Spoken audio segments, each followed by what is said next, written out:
Get the ICATS paper. On the first page, एक cover page होगा, and on the second page you will get the rules. Can you all see the screen? सब screen देख पा रहे हैं? So the first thing is, it's written over here, ICATS maths contest to teach. This is sample paper actually. It's for 2019. Okay.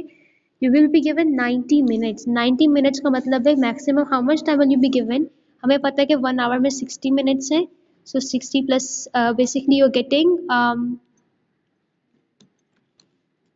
1.5. Yes, 1.5 hour, 1 hour, 30 minutes. Very good. So now let's look at, now you will be given 30 MCQs. 30 MCQs होंगे. 90 minutes, maximum 90 marks और 30 MCQs है. तो हमें पता है कि अगर हमें 90 मिनट्स दिए जा रहे हैं और 30 MCQs हैं, तो हमें देखिए हमेशा अपना टाइम डिवाइड करना आना चाहिए कि हम हर MCQ पे कितने मिनट्स देंगे. तो कोई मुझे बता सकता है कि आप कितने कितने मिनट्स दोगे पर MCQ?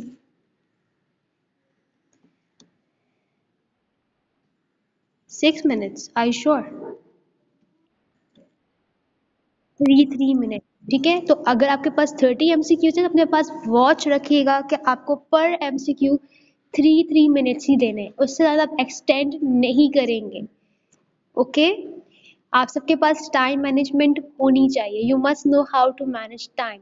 ठीक है, अब मुझे कैसे पता चला? मुझे पता है कि there are 90 questions, sorry there are 30 MCQs और मेरे पास 90 मिनट्स. मैंने 90 को 30 से डिवाइड किया, आई गॉट 3 मिनट. मतलब मुझे हर क्वेश्चन पे 3 मिनट स्पेंड करने हैं. ठीक है, अगर आपने जल्दी कर लिया इट्स वेरी गुड, आपके पास टाइम जो है स्टोर हो जाएगा, फिर आप लास्ट में उन क्वेश्चंस पे आ सकते हो जहाँ पे आपको डाउट्स है. याद रखो, जब भी हम आई कैच के पेपर्स करते हैं या जब इंशाल्लाह आप तो बड़े हो गए, you will go for NTS examination, admission test, तो उसमें भी यही होता है, आपको अपना टाइम मैनेज करना होता है. आप एक क्वेश्चन पे ज़्यादा टाइम नहीं दे सकते. आ गया अच्छी बात है, नहीं आया you have to move on to the next question.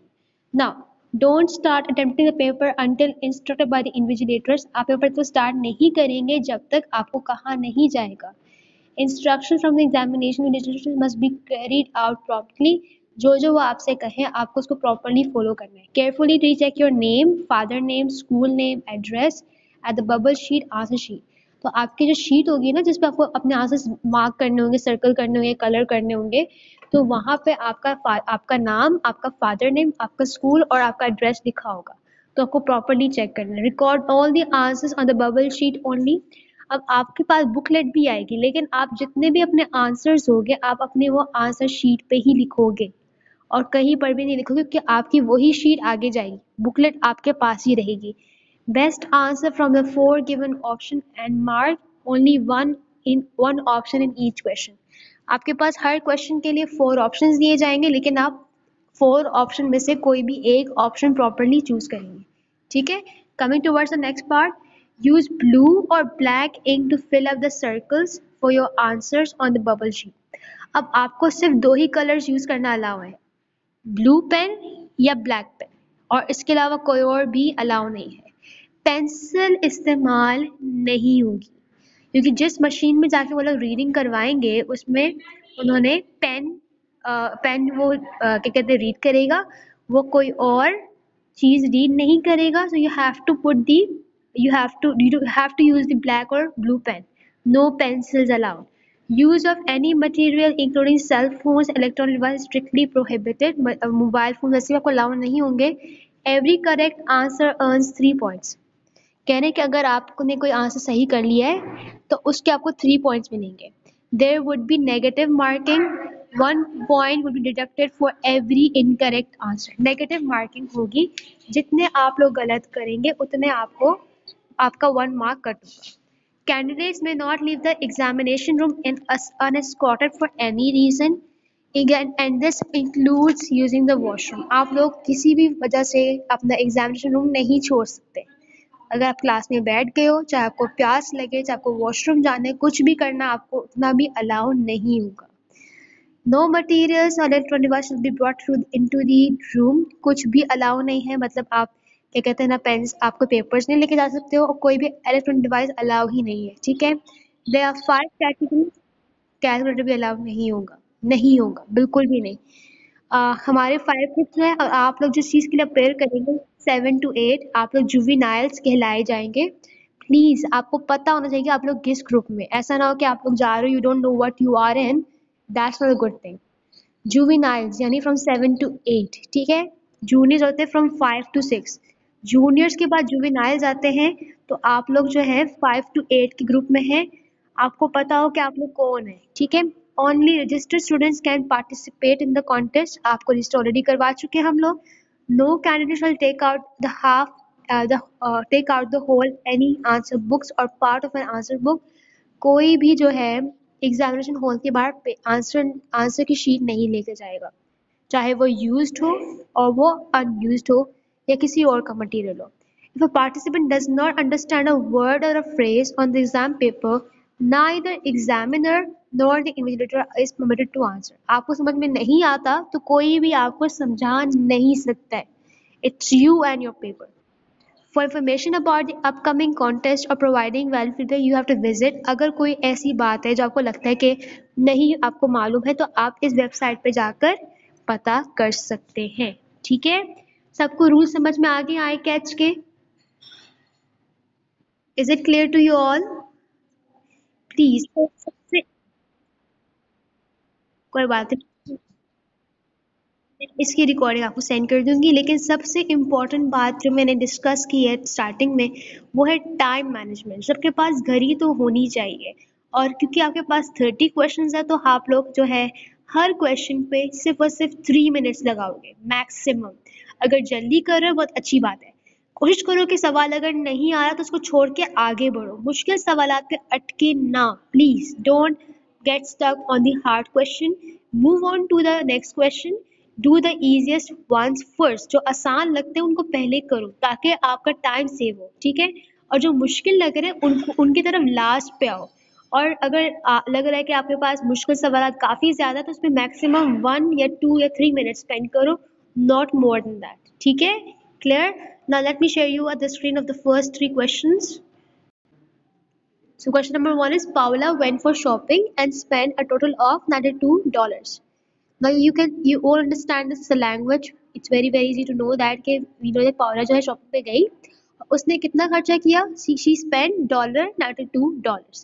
She bought one pair of sunglasses. एक वो sunglasses लेकर आ गई. Two hats, दो hats लेकर आई, and four shirts. अब मैं इस क्वेश्चन को पॉज कर रही हूँ और अब आप लोग मेरी बात सुनिए। मैंने बोला कि बनीन जो है शॉप पे गई, she bought 2 packets of chips. अगर एक पैकेट 10 रुपीज का है तो 2 पैकेट्स कितने के होंगे? Who can tell me this?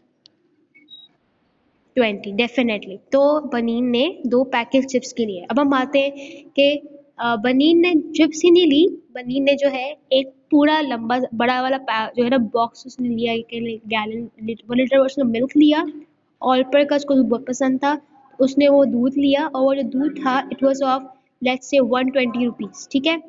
एक उसने दूध का डब्बा लिया, ठीक है। उसके बाद बनीन ने जो है 12 अंडे लिए, फाइन। एक अंडा जो है अगर लेट्स सपोज 10 रुपए का है तो 12 अंडे कितने के होंगे? 120। अब याद रखें कि पहले मैंने क्या कहा, बनीन ने पहले क्या खरीदी? 2 चिप्स के पैकेट्स, वो कितने रुपए की थी? 20, राइट। फिर उसके बाद बनीन ने दूध का डब्बा लिया, वो कितने रुपए का था? It was of how many rupees? 20 plus 120। मैंने कहा कि उसने एक she has bought a gallon of milk, basically 1 litre milk, it was of 120 rupees. So 20 plus 120 is how much? I want everyone to speak up here.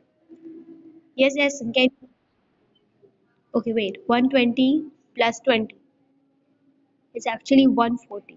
So now 140 plus she has bought eggs. और क्या कहते हैं, मैंने बोला कि इसने 12 अंडे लिए, तो एक अंडा 10 रुपए का है, for it's for 10 rupees. So if I add up the amount, so 120 plus 20 plus 120, what is going to be the answer? Who can tell me the answer? Yes, you're right. So we are going to apply the same theory right over here in the first question. तो मैं बता दिए कि पावला ने जो है she has bought one pair of sunglasses, two hats, four shirts. They've given us all the amounts here. This is something like a shopping. This is a bill. Sunglasses is one, quantity is one. We don't know the price. Hat, she has bought two hats.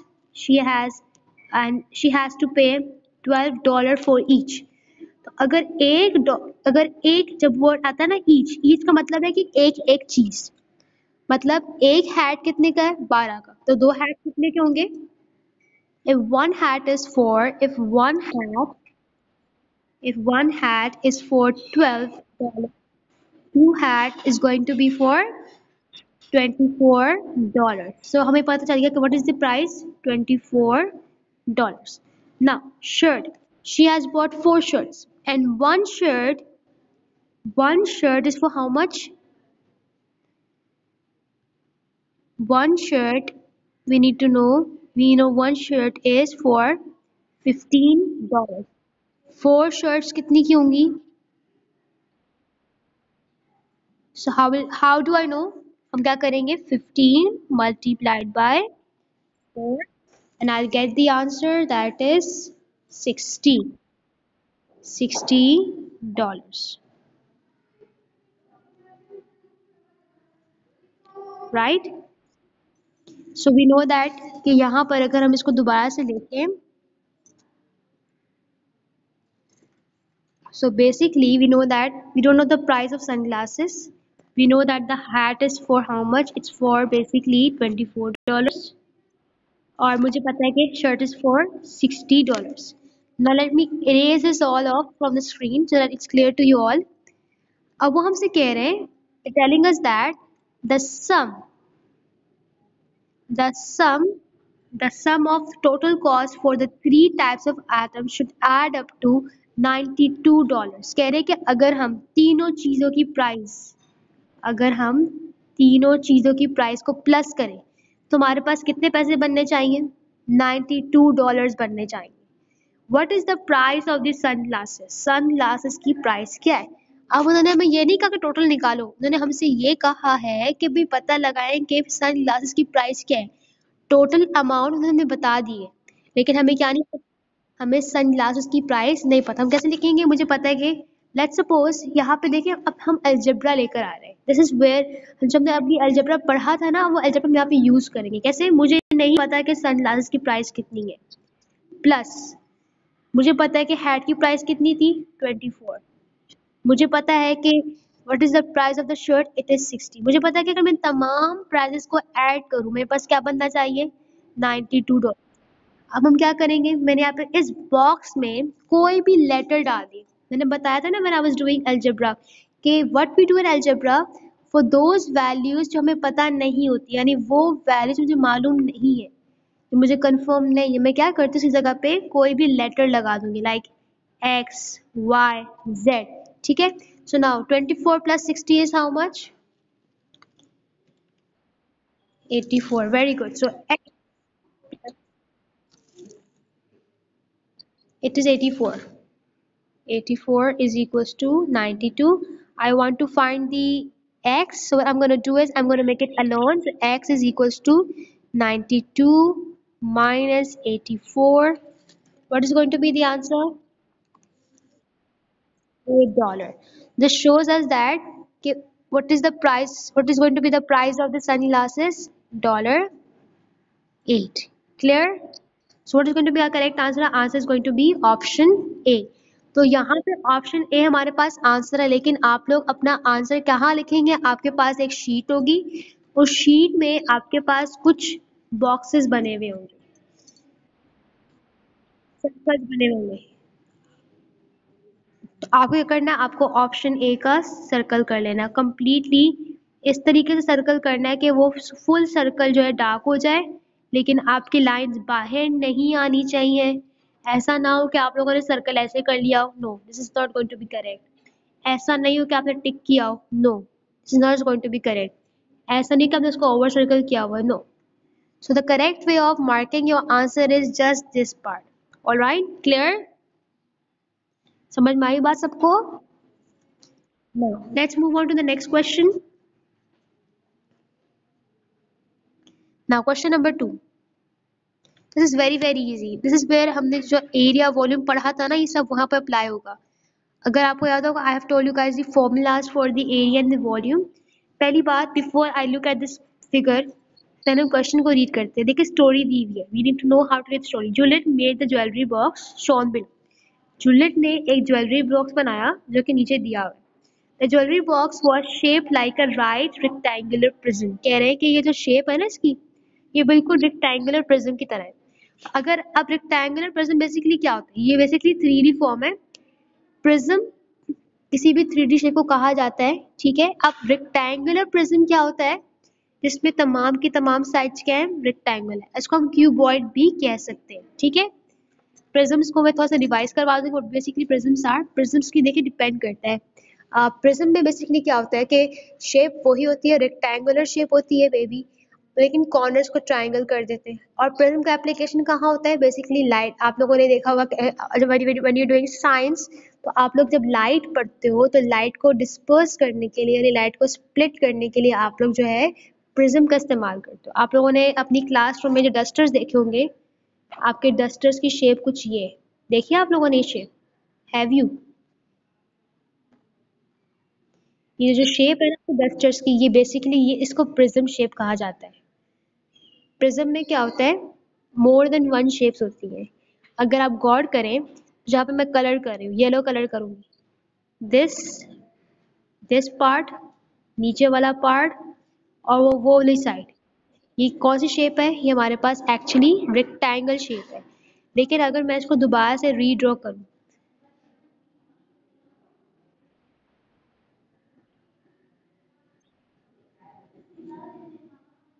ये जो corner वाली shape है जिसको मैं red colour में अभी highlight करूंगी, ये कौन सी शेप है, ये ट्रायंगल. जो ये शेप है, ये ट्रायंगल और रेक्टेंगल शेप से मिलकर बनी है, ठीक है. तो इसको हम लोग प्रिज्म कहते हैं. फाइन. अब ये जो हमारे पास नीचे प्रिज्म दिया हुआ है, इसकी तमाम की तमाम साइड्स क्या है, रेक्टेंगल है. इसको हम क्यूबॉइड भी कह सकते हैं. ये 3D फॉर्म है रेक्टेंगल का, ठीक है. Now what was the volume in cubic centimetres of the jewellery box. जिसको पता होगा ना कि क्यूबॉइड है, जिसको पता है कि कैसे वॉल्यूम निकालते हैं, वो सिंपली क्या करेगा, हमने पढ़ा था कि what is the formula of a cuboid. Volume is equals to length multiplied by breadth multiplied by the height. So the length is the longest side, that is 8 centimeters, multiplied by what is the breadth? I'm doing it in blue color. ये हमारे पास breadth है, that is 4 centimeters. और हमारे पास height क्या है? I'm doing it in yellow, that is basically 5. So 8 into 4 into 5. What is going to be the answer? What is your answer? 160. And what's your option, आप किस option को choose करेंगे, you going to choose the option number C. कैसे choose करेंगे, आपको जो circle दिया होगा, आप उसको कंप्लीटली कलर कर देंगे, ठीक है. आप ये कलरिंग कैसे करेंगे, either with your black or with your blue pen, no pencils, ठीक है. Coming towards the next question.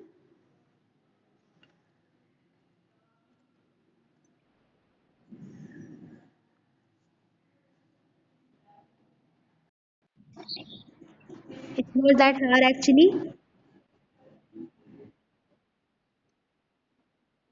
Now, question number 3. If you look at the question carefully, it seems to be difficult. अब यहाँ पे हमें conditions दी हुई है. The fifth grade classes, the fifth grade classes at Brockfield School used 5 identical buses to go on to a field trip.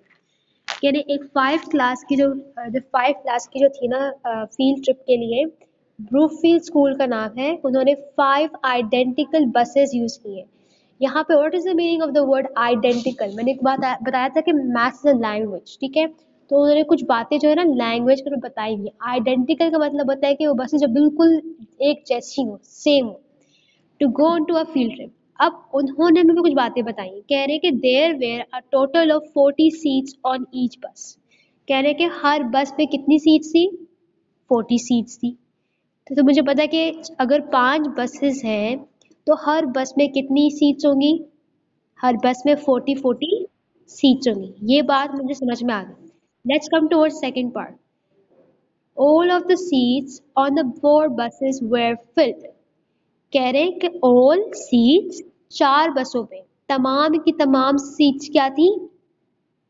Field थी। अच्छा, अब जो हमारा जो होमवर्क जो स्टार्ट होगा ना, वहीं से स्टार्ट हो जाएगा। हम वेट नहीं करेंगे, हम लोग लास्ट तक पहुंचे। तो मुझे बताएं कि ये जो फोर बसेस है, फोर बसेस थी, 1 2 3 और 4। मुझे पता है कि हर बस में कितनी सीट्स हैं? हर बस में 40 40 40 40। तो मुझे पता है कि वो कह रहे हैं कि चार बसों पे ना सारी सीट्स फुल हो गई हैं। तो मुझे ये बताएं कि चार बसों की कितनी सीट्स हो गई फिर? कितनी सीट्स फुल हो गई हैं कुल? ऑल टुगेदर फोर बसेस में कितनी सीट्स फुल हो चुकी हैं, टोटल बताना है। सो 40 + 40 + 40 इज गोइंग टू इक्वल 160। या आप शॉर्टकट भी कर सकते हैं, 40 × 4। 40 सीट्स थी एक बस में, क्योंकि चार बसेस थी इसलिए मैंने 4 से मल्टीप्लाई कर दी। Will get 160 as your answer. लेकिन जहाँ पे कोई बात समझ में ना आए, ड्राइंग आपकी हेल्पिंग हैंड है, ड्राइंग करें, आपकी लाइफ इजी हो जाएगी। तो मुझे पता है कि यहाँ पे 160 जो है सीट्स, 160 सीट्स है फुल हो चुकी है। अब हम आते हैं नीचे की तरफ, इसको थोड़ा ऊपर करके लिखती हूँ। सो 160। Now third part, the fifth बस। अब वो बता रहे हैं पांचवी बस के बारे में। द फिफ्थ बस had 4/5 of the seats field. कह रहे हैं कि फिफ्थ या पांचवी बस में क्या सूरत हाल है? वो बता रहे हैं कि पांचवी बस में ना, हमें पता है कि हर बस में कितनी सीट्स हैं, ये याद रखें, वी हैव 40 सीट्स। हर बस में एवरी बस हैज 40 सीट्स। लेकिन हम वो हमें क्या कह रहे हैं, what they are telling us is कि पांचवी बस में, in the fifth bus 4/5 of the seats are filled. मतलब सारी सीट्स फिल नहीं हुई हैं। कितनी सीट्स फिल हुई है हमारे पास यहाँ पे? 4/5। तो कैसे हमें पता चलेगा? हमें पता है कि टोटल सीट्स कितनी है? 40। तो हम इस 40 में से 4/5 निकालेंगे। कैसे निकालेंगे? 4/5 of 40 buses, sorry 40 seats, I'm sorry 40 seats। ठीक है, so 4/5 is going to come down here as it is, of multiplication में हो जाएगा और 40 ऐसे नीचे आ जाएगा। Now we know that 5 and 40 comes in the same table। I'm going to cut them out, so 5 ones are and 5 eights are is 40। Now 4 eights are is what? 4 eights are is, who said 4 eights are is 32? Yes, 32 is the answer. So basically is equals to 32। तो हमें पता चल गया है कि basically fifth बस में, fifth बस में कितनी सीट्स फुल हो गई हमारे पास? 32 सीट्स फुल हो गई है। ठीक है, पहले हमें फ्रैक्शन में दिया हुआ था, उसको हमने सीट्स के लैंग्वेज में चेंज कर लिया। अभी तक हमारा आंसर कंप्लीट नहीं हुआ है, हम लोग अभी क्वेश्चन पे आए ही नहीं है। Now, 1/8 of all the passengers on the buses were adults। कह रहे हैं कि पूरी बसेस में, लास्ट पार्ट में रीड करी, कह रहे इन ऑल द बसेस कितने पैसेंजर्स अडल्ट थे? अडल्ट का मतलब क्या, कितने पैसेंजर्स बड़े थे? सो हमें पता है कि 1/8 of all passengers on the buses were adult. हम कैसे करेंगे? पहले हम कैलकुलेट करेंगे कि हमारे पास पैसेंजर्स कितने। अब सोचने की बात है ना कि जितनी सीट्स होंगी उतने ही पैसेंजर्स होंगे, क्योंकि हमें पता है कि एक सीट पे एक बच्चा ही बैठ सकता है, राइट? सो हमें पता है कि चार बसेस में कितनी सीट्स थी हमारे पास? इन फोर बसेस वी हैड 160, मतलब 160 बच्चे थे। और मुझे पता है कि फिफ्थ बस में कितने बच्चे हैं? 32, क्योंकि 32 सीट्स थी। If I add them all together I'm going to get 192, right? 192 is the answer। तो मेरे पास अब पैसेंजर्स आ चुके हैं। टोटल पैसेंजर्स आ चुके हैं। अब जो लास्ट उनका क्वेश्चन है वो हमसे कह रहे हैं कि 1/8 of all the passengers on the buses were adults. कह रहे हैं कि 1/8 जो थे ना लोग, तमाम लोगों में से वो बड़े थे यानी अडल्ट थे। तो हम क्या करेंगे, हम कैलकुलेट करेंगे कि कितने बड़े थे। कैसे कैलकुलेट करेंगे, 1/8 1/8 of all passengers that is 192, 1/8 वैसे ही नीचे आ जाएगा, of will change into multiplication and 192 will be there down as it is. So we know that 192 8 के टेबल में आता है, कब आता है, 24 times, so 8 1 and 24. So what is going to be the answer? Our answer is going to be 24. So we know that कि हमारे पास बस में कितने अडल्ट हैं, हमारे पास बस में 24 अडल्ट हैं। अब हम क्वेश्चन पढ़ते हैं, हमें क्वेश्चन में क्या पूछ रहे हैं, how many adult went on the field trip with grade 5th। हमने ऑलरेडी कैलकुलेट कर लिया कि कितने बड़े गए थे, 24।